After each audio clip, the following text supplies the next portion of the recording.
María de Vigo vimos de registrar unha moción a petición de diversos encontros que tivemos con colectivos de xente que ten peluquerías, que ten barberías, que ten centros de estética, xente que nos está demandando ante unha situación perigosa para o futuro do sector, que volva a ter un IBE soportado do 10% frente ao 21% actual. O sector da estética persoal, o sector das perruquerías ou das barberías, xa sufrira no ano 2012 un incremento do 8% ao 21% do IBE,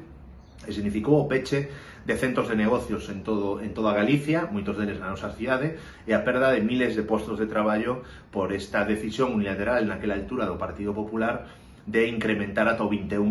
13 puntos máis, o IBE que tiña que soportar o sector. Agora o que se trata é pedir unha reducción ao 10%, unha reducción que nos na moción pedimos que se acompañe de outras medidas fiscais, neste caso de iniciativas que pode facer o Concello de Vigo, como reducir ou bonificar nas tasas públicas, como pode ser o lixo a auga. Creemos que esta moción é de xustiza e non entendemos por que o Ministerio de Facenda, pese que xa diversos colectivos e tamén o propio Ministerio de Consumo lle dixo que era unha opción para axudar a un sector